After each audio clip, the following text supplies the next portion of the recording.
All right, what's going on, you guys? It's your boy 3 Stacks in this thing, baby. Let me adjust this really quickly. All right. I still feel like it's off a bit. Maybe it's because my mat slanted. Ah, man, dang. Yeah, there we go. All right, that looks better. So today I'm coming at you guys with updated Noble Knights. I'm going down my list of requests. Everybody that has requests, you just have to wait, please. Like, I get a lot of requests and I try to go down the list and do what I can. But today I'm doing my updated Noble Knights. This deck has went through a couple modifications. I've started playing it a way that I enjoy it more. It's more fun this way, and also it has a really cool combo.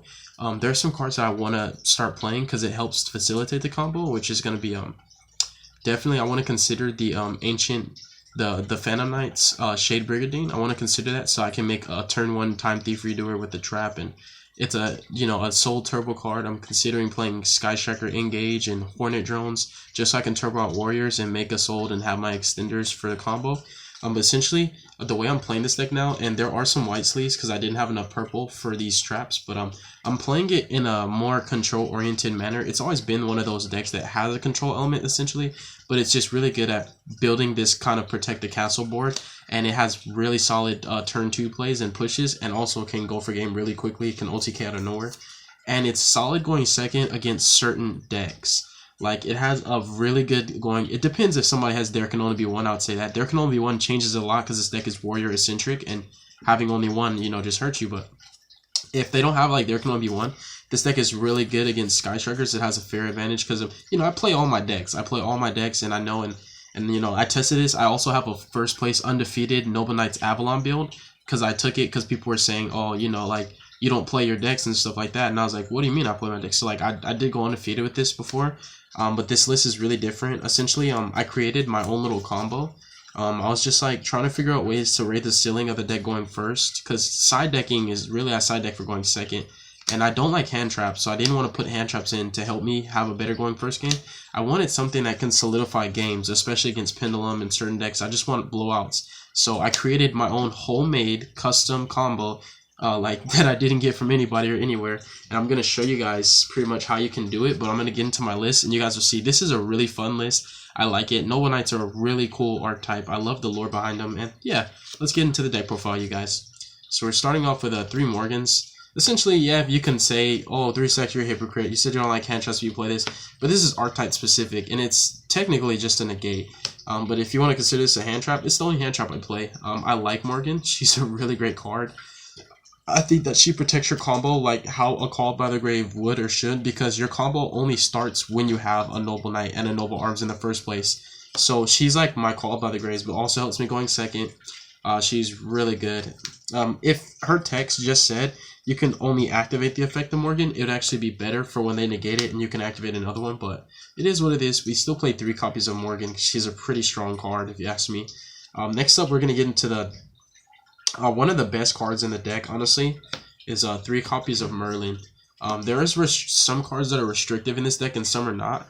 Merlin has that restriction where you can pretty much, let's go down the line of his text, blah, blah, blah, blah, blah. You cannot special summon monsters until you activate this except Noble Knights. That restriction is applied to a lot of the different Noble Knight monsters. So essentially one of the best cards to start your combo out is not actually with Merlin, even though Merlin's like the lone fire of the deck and he has insane graveyard effects, on-field effects. He's really strong as a starter. The best card to start your combo off with is definitely one of your 3 Madrouts. You have essentially 7 Madrouts if you count the Rhoda that I forgot to put in here because I borrowed my Rhoda between my decks. And I was realizing in the middle of this that my Rhoda is still somewhere in one of my decks, but I didn't feel like going through them because I have too many decks to look through. But yeah, essentially you have like 7 copies of Madrout, and it's better to start the combo with Madrout before doing the restriction because you can make generic rank 4s and generic links and stuff like that, so you can do that. But I always make Noble Knights anyways because they float, they have good protection, and you want to build that protect the castle board, and you want to have that Morgan, just have that negate and that other protection, so it's pretty solid. Madral is, like I said, just the best one to start the combo. You can equip him with an Excalibur, and because you already can't Widow Anchor him because he has no effect on field.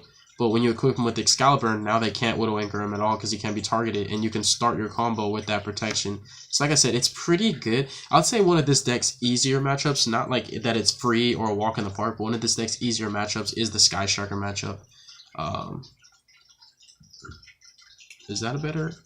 It feels crooked or slanted. Like, I wonder if the viewers can tell me, is it crooked or slanted? But yeah, Madral is definitely one of your go-to cards. In fact, for my standard combo, I prefer to open Madral.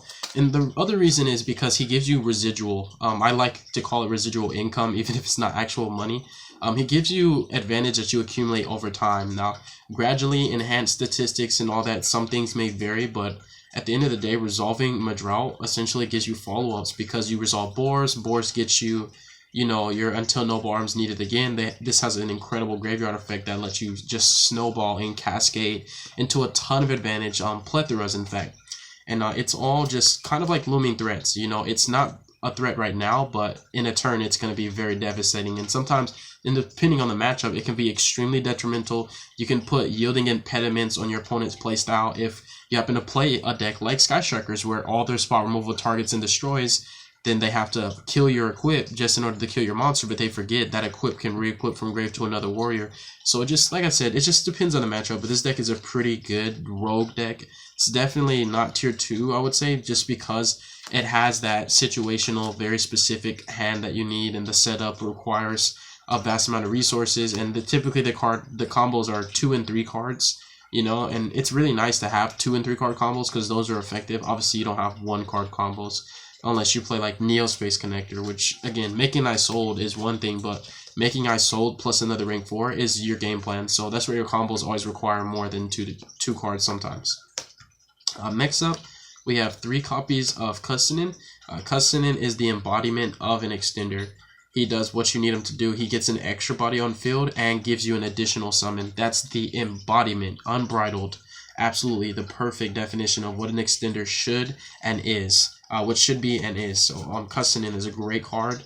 I understand Konami wanting to balance the deck and making it once per turn, but I feel like this card shouldn't have been once per turn, because whenever you're able to resolve multiple, that just gets really crazy. But you can't, you know, because it's once per turn.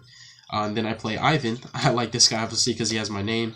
If you're going to be one of those guys that trip off of how I pronounce the cards, you're just going to be mad at yourself because I don't know how to pronounce all these cards. But 3 copies of Ivan. I really like him. He's one of the safer ways to start the combo just because you cannot Ash Blossom him. And if you equip him with Excalibur, he resolves his effect without being impermanenced or Widow Anchored, so it's really cool. And a lot of them don't get their better effects until they're equipped, so it's kind of like haphazard to just preemptively try to hand trap them when there's no equip. But some people will do that out of the fear that you have that correct equip spell that can pretty much, you know, surmount into their demise because they can't hand trap it at that point. Now there is one thing that I wish that Cussinin could do, which unfortunately, apparently because of rulings, it can't. You can't chain block with him in Isold. So just keep that in mind. I wish you could, but for some reason there's some ruling where you can't. But Ivan generates a token. He allows you to make Isold pretty easily. And then next up, one of the better cards to start your combo is definitely Noble Knight's Brothers. I played 3 of him as well. This build is pretty combo eccentric. I just want to go off turn 1. I want to get ample resources, so you kind of just play like every one of these monsters all contribute to the combo. Merlin is, you know, Madral. They're pretty much, Merlin and Madral are like 1.5 card combos because all you need is an equip, and when you see how many ways you have to get to the equips, you'll understand that that's not really a specific restriction.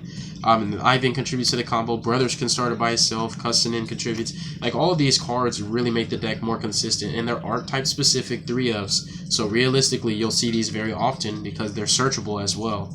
So yeah, Brothers is a great card, and his effect to recycle is what allows you to play lower ratios in certain cards that you would normally have to play at 3 because you need to see them. Like, for example, you know, some of your XYZs, like sometimes the 3rd one of the Noble Arturgus comes up, you know, but with Brothers, because he doesn't specify the main deck, if you read the card, it just shuffles him into the deck. You can recycle your extra deck cards with Brothers, which makes him ideal for the grind game. So he's one of your go-tos. He conveniently is a level 4 with 2400 defense, which that's pretty nice. And then another good extender is Gawain. How Gawain works is you just have to control a light normal monster and you can special him. He's not restrictive, he's not once per turn. Unfortunately in defense, which it would be nice if you could summon him in attack just for that extra damage, but he's an extender as well. And what happens is Ivan generates a token, that's a normal, you can special Gawain, and then if you have another extender, you can make Isold and then overlay those 2 and make your rank 4. Or Madral, which is ideally to start your combo, he's always a normal monster, as well as Boars being a normal monster. And then I play 1 Ector. If I mispronounce his name, sorry, you can get mad at yourself, but it's, you know, it's Yu-Gi-Oh! Then we have one copy of Land Solin. The reason why I still think that Ignoble Knight of Black Land Solin is good is because his effect works in the graveyard as well, so he can be that recursion and also that follow-up that you need, especially if you, for example, normal summon, like let's say a Drought, and they Ash Blossom your Drought, and you contribute that Drought out and summon him, and then get his effect, and you can get your extra equip. You can do some shenanigans there. It just depends how your hand varies, but the fact that he recurs himself from grave as well as Ector, being like a dragon ruler essentially, that's what makes these cards so good. He also searches your Noble Arms, which can actually be pretty handy, kind of like that crafty toolbox you need, because there are certain noble arms that are better in certain matchups, and some noble arms that kind of suck in other matchups. So it's just nice to have the option, multiple options to toolbox them out. And then I play one copy of Dristan. Dristan is pretty good on your opponent's turn off of until noble arms are needed again, because you can have this cool little interaction where you can Morgan your opponent, pop your equip, re-equip it to something, and then trigger Dristan, you know, equip it to him, for example. And then you get to negate and pop at the same time, which is kind of one of the best interruptions you can put up in this deck. You know, this deck's not about keeping your opponent from playing Yu-Gi-Oh! It's more or less, it's a fair deck. It's not trying to stop you. It's just trying to protect itself so that it can get to the next turn, because after turn 1, this deck has this cascading snowball, I mean like a plethora of just overwhelming advantage and just so many effects going off everywhere. If you play against Noble Knights, you would see how they get really out of control after turn 1. You just need that setup, and then you get the graveyard effects of until Noble Arms are needing again, and then you just start getting all these effects coming like Gwynnefer from grave, and you know, just recurring your resources, resolving multiple brothers in the same turn. It gets really out of control. So just essentially that's the embodiment of the playstyle. It's kind of turn 1 protect the castle and go out of control on turn 2, and you can either OTK your opponent or you actually have enough to bait certain negations and break their board and reestablish your own. I also play one of Pelionor. Now Dristan can do exactly what he does, except, you know, a little bit better, but I just like that Pelionor is another way that I can out problematic cards going second, and gives me draw power, and it's 1900 attack, so it's a good card. Definitely consider as a one of. And I play one Boars, not because Boars is bad, but just because he's one of those cards that ideally you can have a Boars and he won't do much by himself. Like, he can't make Ice Sold, he can't make rank 4s, he can get you until Noble Arms are needed again, he can get you to your Rennefer, but that's all you'll have is just him and those traps in grave, and that's not ideal. So he's just one of the cards that you don't want to open. If you see him, then you can't special him off with Drought, but you know, you can always put him back with Brothers, honestly. And then my Spice, I played 3 copies of Ariadne. You guys know they'll never be caught off guard by me, and also never have, I guess, standard expectations when you're watching a profile from me, because I'm never going to make a standard build. But so essentially, Ariadne is part of this new combo that I was telling you guys about, my homemade combo that I came up by myself. Essentially, I was reading up on Noble Arturgus, not the Sacred King, but just Baby Arturgus. And I was reading, I used to think he only pops spell or traps your opponent controls. Then I read him again. He says you can destroy any number of spell or traps on the field up to the number of Noble Arms you control. So you can actually pop your own spell or traps. Hence, your full combo is essentially when you open with this and you have the proper hand to make Arturgus, which isn't hard. You know, it's a Noble Knight deck. This is what it's all about, making those XYZs. You can use his effect to pop the Ariadne, and Ariadne gets its effect, and you reveal 3 counter traps, and you get those counter traps. And when you open multiples, that's when it's crazy, because this is not once per turn. You can pop them both, and you get double counter trap, which helps you so that now you have better protection, so that Morgan and Dristan is not the only interaction you have. You'll have Solemns to protect yourself, which is really good. So that's it for the monsters. 51 cards, by the way, to all you 40 card players, people that think that you have to play 40 cards in order to play Yu-Gi-Oh! Otherwise you suck. I beg to differ. So we have 3 copies of Heritage of the Chalice. This card is one of the best cards in the deck. Probably is, because it gets you whatever you want. It's pretty much nothing that you can't search with this card.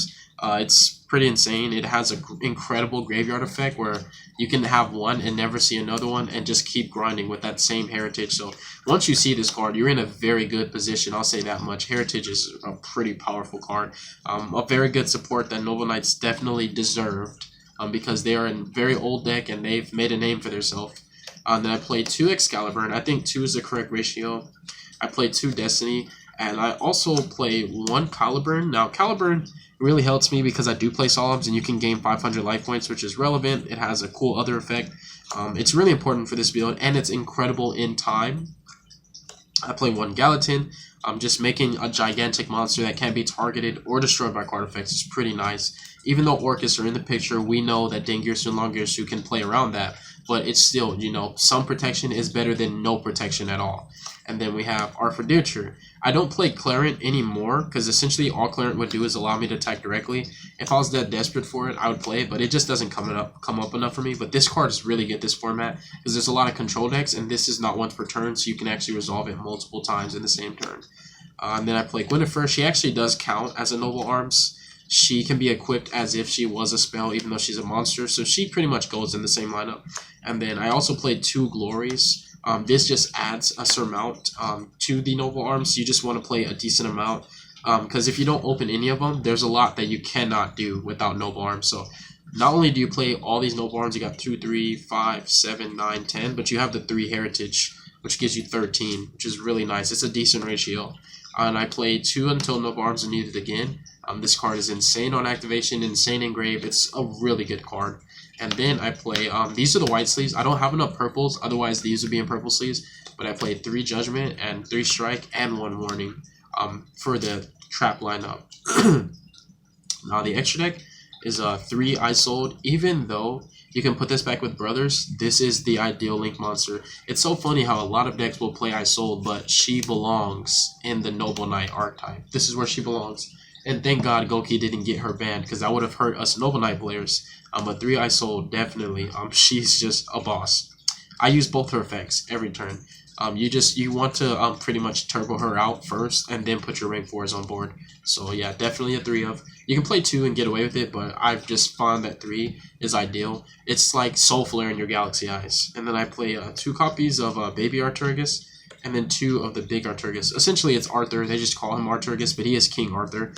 This card is probably better this format just because even combo decks like Pendulums and, you know, Pure Thunder Dragon and stuff, they play back row. Sky Strikers play back row, you know, True Dracos, Sub-Terrors, Altergeist. The fact that this card is such a blowout, it's essentially can be a heavy storm. That's what makes it so good, this format. It can just blow so many of the best decks in the format out, including Soundbag Greats. And the fact that he would be equipped with Arms of Destiny and Excalibur makes it even better. And you're guaranteed those because you send those from your deck to your grave with Isold for cost. So you're guaranteed to get those targets from grave as long as his effect doesn't get negated. And Big Arturgus can only pop 1 monster, but he does float, which actually gives you a better grind game. And then also I play 2 Custonin. Custonin floats as well, and Custonin is how you deal with Pure Thunder. You spin back their fusion monsters, and you still have that great recursion, and also that follow-up that he gives you. So yeah, definitely 2 of each. Then I played rank 4 toolbox generics. I played Castell, one of the rank 4s that are slept on. Baguskas for when you just have a really bad hand, and you knew that that 1 rank 4 wasn't going to be good enough, so you just kind of hope that Baguska plus some Solemns in your back row is good enough. And if not, you know, it is what it is. Giant Hand and Tornado Dragon as spell speed 2 interruptions so that you can set up better boards. You can only make these if you open Madrout, because any other Noble Knight will put you in a restriction where you can only summon Noble Knights, which kind of is unfortunate. And then 1 Redoer, and then I'm crazy. Since I'm crazy, I play Crazy Box because he fits me. He's one of my favorite rank 4s of all time, and any deck that I can fit him in, I definitely play it. Something to consider is Exciton Knight and Abyss Dweller as well. Those are definitely some better competitive options. So if you want Exciton Knight, you can cut Castell.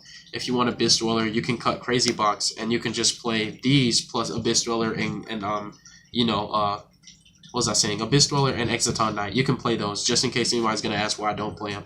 It's just this list is more for fun. If I was playing more competitive, then I would just be playing Dweller and, you know, Exciton Knight. But I just wanted to play what I wanted to play. Hope you guys understand. And now I'm gonna show you guys. Pretty much, I mean, it's pretty simple, but I'll show you guys how it works. So you have to open extenders, of course. So in order to do it, you pretty much need Guiding Ariadne in hand. So you'd have any other combo that makes Isold plus a rank 4 and Ariadne in hand. So ideally, you want Madrout, and you want an equip spell, of course. And then you want a card like Gawain, and, you know, for example, or like even Custonin.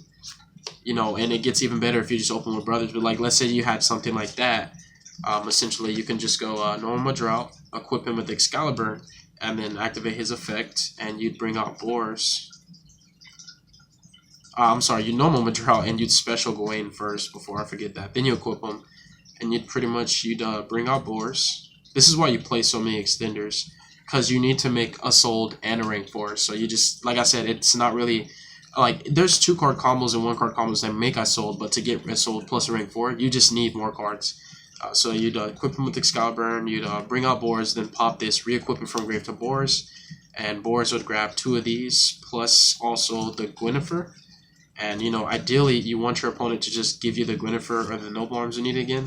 But either way, it doesn't matter which one gets grabbed, because this will get equipped either way. So you don't have to necessarily RNG, and you can special custom in. Then you can link these two, because one of them's actually a level 5. Be careful with that. Into Isold, and essentially you don't need to open the custom in or the Gawain. You just need one of them. So it technically you would only need Excalibur and equip plus an extender and the Ariadne. So you'd make Isold, you'd dump, whatever equips you don't have yet. So 4 different names. And let me grab that Guiding Ariadne. I had it somewhere. Oh, it's right there. So Ariadne is still in hand. So you dump 4, and you want a special Brothers, so you can get that recursion and get that draw. And what Brothers would do is whatever you're not going to equip, which since Excalibur is there, you can only equip 3. You want to go for the ideal place. So you want Gallatin, Destiny, and Excalibur. So you put this, and Boars back, so you can resolve Boars again. Shuffle them, and then get your draw. The draw doesn't matter. And then you'd overlay these 2. And you'd go ahead and make your regular Arturgus. You summon him in defense. Oh yeah, and I forgot to resolve Isold's effect on summon to search, because I was just thinking about the combo. But you normally want to search Madral off of Isold so that you can recover and start the combo all over again with Madral. So this combo gets you a draw plus a Madral, so 2 of your cards paid for themselves. So ideally you'd have the other random card in your hand, because the 3 cards you use for this combo are the Madral, the equip, plus the extender. So that's 3 cards that you need for the combo. That's your combo to make Isold in a rank 4. Guarding Ariadne is just a part of it, just to show you how you do it, and then you have another random, and then you basically have 4 cards in hand right now. So a lot of cards replace themselves in this deck. So you'd have Madral and your random draw. So just showing you that, and then you just pretty much summon him, equip all of these, and then she'll be in grave, but you can equip her too. And then you'll activate her effect, equip her from grave to him, and you can activate Ariadne.